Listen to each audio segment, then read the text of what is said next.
Alien is a 1979 science fiction horror film directed by Ridley Scott and written by Dan O'Bannon and Ronald Shusett. It's widely known as the movie in which all sexual analyses have some basis, as the filmmakers deliberately went for all sorts of sexual imagery just to make people uncomfortable. The whole thing was supposed to be about the sexual life cycle of an alien.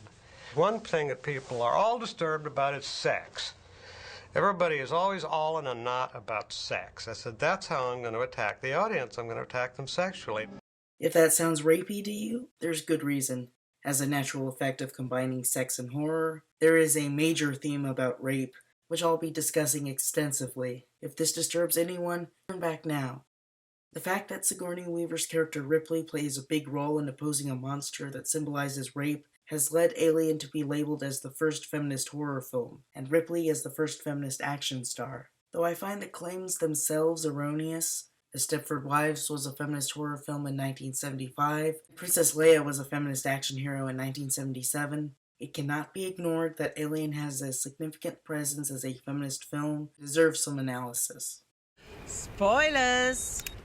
It starts in space, with the freighter Nostromo returning home to Earth, towing a refinery with mined mineral ore. Alien has a general socialist theme, with the disliked rich bosses back on Earth, the Weyland-Yutani Corporation, and a focus on working-class citizens whom the filmmakers characterize as space truckers. Before anything happens, we get a sense of the tight, claustrophobic Nostromo environment that is a clear rip-off of the Pillar of Autumn from Halo. Seriously though, this film's all about atmosphere. The highly advanced text-based computers spring to life, and the space truckers wake up from hypersleep early. Ridley Scott describes them as like babies sleeping in bassinets. It's generally accepted that the Nostromo represents a safe home environment in contrast to the terrifying outer world. Horror filmmaker John Carpenter has described horror fiction as divided into two categories. The evil is out there, and the evil is in here.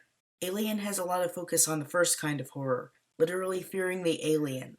In order to do that, there's a long time spent building up the contrasting environments of the home and the alien. They get breakfast. We see a reasonable amount of diversity in the crew. Warrant Officer Ripley and Navigator Lambert are two women in a crew of 7. Chief Engineer Parker is African American, and, though the only person of color on board, his character escapes the standard racist treatment of a usual black character in a horror film. Additionally, though not of a marginalized group, it's worth noting that Science Officer Ash is British in a crew of Americans. This diversity was chosen very deliberately to make Alien stand out from other science fiction films by expressing the optimistic idea that separate types of people would come together in the future. This is also seen in the name Weyland-Yutani, combining British and Japanese industrial powers. Anyway, these early scenes show us the basic natures of these characters. Captain Dallas is in charge, but he's relaxed and one of the people. Ripley and Ash both exude confidence and seem like they might be gunning for Dallas's position. Ripley specifically coming across as a bit of a control freak. Lambert and Executive Officer Kane are nice, relatively easygoing people for the audience to empathize with especially. Parker and his assistant, engineering technician Brett, are the rough workers, and they get a kick out of annoying management like Ripley. There's also a cat named Jones. Have you ever considered training this cat? The crew are confused why they don't see Earth in their vicinity. Captain Dallas consults Mother, the ship's computer. Mother's server room is sometimes interpreted as a comforting womb, though I think it's more of a brain, and Mother herself is a loving caretaker of the Nostromo crew. Such interpretations are all thematic, though, as Mother herself is without personality. Though the crew regard Mother as if an intelligent woman, as far as I can tell, this is just an anthropomorphization of a background process that runs the ship, on the order of a pilot regarding their plane as a loyal friend, when it's actually just a piece of machinery. Mother says that they've stopped because the Nostromo picked up a distress signal, and protocols require them to attempt a rescue mission. Can't stop the signal. What confuses the crew is that it might actually be of non-human origin. Nevertheless, protocols are protocols, so they set down in the harsh primordial environment of alien moon LV-426 to see what aid they can provide. Christmas tree lights. A harsh dust storm causes them some damage, so Parker and Brett work on repairs, while Dallas, Kane, and Lambert put on suits and investigate the signal, and Ash and Ripley monitor. Ash seems quite excited about the mission, while Ripley is highly pessimistic. She examines the signal and concludes that it's more likely to be a warning signal than a distress signal. There's the truth of the signal. and she wants to chase after them, but Ash reasons that they put too much distance between them for that to do any good, that the team will encounter any danger on their own and have to deal with it themselves. Ripley agrees to stay put. Meanwhile, the landing party investigates the derelict alien ship. Here we start to really see designer H.R. Giger's creepy sexual imagery. The openings to the ship are basically vaginas. The inside of the ship is very organic, like it's the inside of an animal, with the walls made from bone and flesh shapes. Its bridge has a large chair with a very phallic protrusion, in which sits the fossilized remains of an alien pilot, nicknamed the Space Jockey by a storyboard artist, which would later be officially named an engineer by the prequel movie Prometheus in 2012. The alien remains have a big hole in the chest cavity, which appears to have been made by an explosive force in the inside. They discover a giant chamber that's basically the derelict ship's womb, and they lure Kane inside. He discovers a pit containing hundreds of alien eggs, and his presence causes one to hatch. Instead of the shell being broken apart, the top part peels back in a manner that is supposed to evoke the opening vagina. This was originally much more overt, with 2 sides instead of 4, but studio executives made Giger dial it down a bit because they were afraid of the film not being shown in Catholic countries. As Kane peers in, the alien child springs out and latches onto his face. Dallas and Lambert rush Kane with the alien on his face back to the Nostromo and tell Ripley to open the door. Ripley hears that there's this unknown animal that they want to take on board and refuses because of containment protocols. Dallas tries to pull rank and Lambert begs her to help their friend, but she says her hands are tied because of protocols. Ash breaks the rules to open the door, and he escorts Kane to the medical chambers. While Ripley is technically doing the right thing insofar as monster movies go, and she says she's looking out for the good of the crew as a whole, she comes across as very cold and inhuman. Though it's common knowledge at this point that Ripley is the main protagonist of the Alien series, when people first watched this film in the theaters, they saw her as just one character in a cast of 7. Taking this film on its own, we expect her to be the first victim, and her death to be celebrated, because a lot of American horror movies follow a sin and punishment dynamic. In the 2003 director's cut, Lambert even smacks Ripley across the face in an expression of the audience's anger. Though Alien went to some efforts to treat its characters as gender neutral, part of the reason that we react to Ripley negatively is because she's a woman and seen as more domineering when she exercises power than Dallas or Ash. Lambert striking her is cathartic, though it is worth noting that everyone around her reacts with alarm, partly because the director told Veronica Cartwright to actually strike Sigourney Weaver to make it authentic and hadn't told anybody else. Meanwhile, Dallas and Ash examine Kane and the alien. Kane is unconscious, while the alien, called the Face Hugger, keeps itself tightly pressed to his face. Hence the name. Ash determines that the Face Hugger keeps him alive by pumping air into his lungs via a proboscis shoved down his throat. Dan O'Bannon describes this imagery evoking homosexual oral rape. I'm going to attack them sexually. And I'm not going to go after the women in the audience. I'm going to attack the men. And I'm going to put in every image I can think of that I know will make the men in the audience cross their legs. Homosexual oral rape.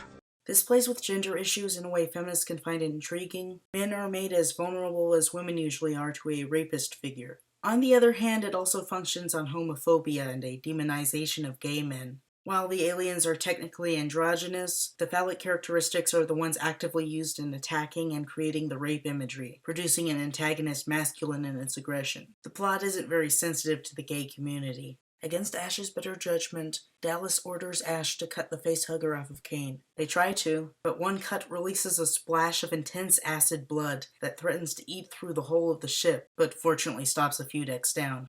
Freaked out, they decide not to continue removing the creature. Ridley Scott describes this as the moment when the crew starts to view themselves as a group and looking out for each other's interests instead of just themselves. Ripley gives Ash a talk about how he should have deferred to her when she was left in charge of the ship. She says Ash broke the biggest rule there is, while he defends his actions by saying that they were to save a friend. She comes off as an oppressive authoritarian, just caring about power and by-the-book procedures, while Ash is the compassionate human being. At this point, we're waiting for the satisfaction of seeing her die.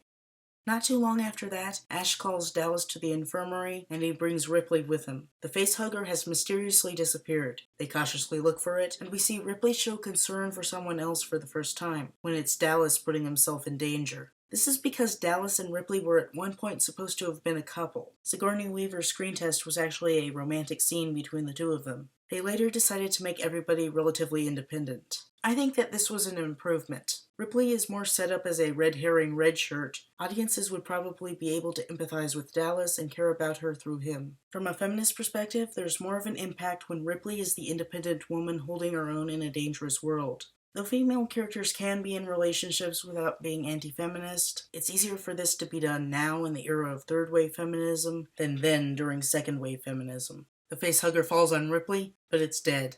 Ash examines it. Ripley doesn't like it and wants Ash to get rid of it. Ash says that he doesn't think it's a zombie. He comes across as the reasonable scientist, while Ripley is irrational and overly reliant on her emotions. That is a common idea brought up as to why women would be unsuited to command, and its usage here further draws the audience into think that Ash is the good leader, while Ripley is the bad leader. Though she is wrong in this instance, the dead facehugger doesn't do anything, this conflict between her and Ash will swing in her favor by the end. Ripley confronts Dallas to try to get him to stop Ash. Dallas says he trusts him even though Ripley doesn't. Ripley speaks with warmth that makes sense when they're a couple, and this helps us to keep us from fully hating her. She still comes across as an annoying authority figure, but she has a realistic range of emotion. All of the characters have that nice verisimilitude that makes Alien more than just a flashy science fiction movie like Prometheus. Ripley wants to continue repairs, but they can take off at this point, so Dallas has them leave the moon to resume their trip home. They chat in the dining area about their next actions. I like that the women are taken as seriously as the men, even if we don't like Ripley yet. Lambert makes calculations and she is assumed to be as capable as anyone. Ash interrupts their meeting to ask Dallas to see Kane. They all come to see him. He's awake and seemingly fine after the alien attack. Before getting back into hypersleep, they decide to have a congratulatory meal.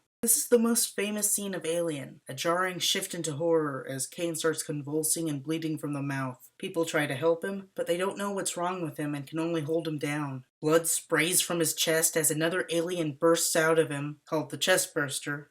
The chest burster is very phallic in shape, and its shocking sexual nature calls to mind the raping alien of the initial attack, now understood to be a literal rape in which the facehugger implanted its offspring inside Kane to gestate. The scene is essentially a violent birth scene involving a pregnant man. The alien raped Kane, and he now gives birth to his rapist child. It portrays masculine vulnerability in a way usually reserved for women. Dan O'Bannon intended to use this to terrify male audiences. Homosexual oral rape. Birth. The thing lays its eggs down your throat. The whole number. But it actually freaked out female audiences a great deal more. I would speculate that women are socialized to be empathetic to that sort of thing with other women, and it's jarring to see a man suffer in that way when men are supposed to be safe from that sort of thing. The chest burster examines the room and then slithers away very quickly. The crew are left shaken.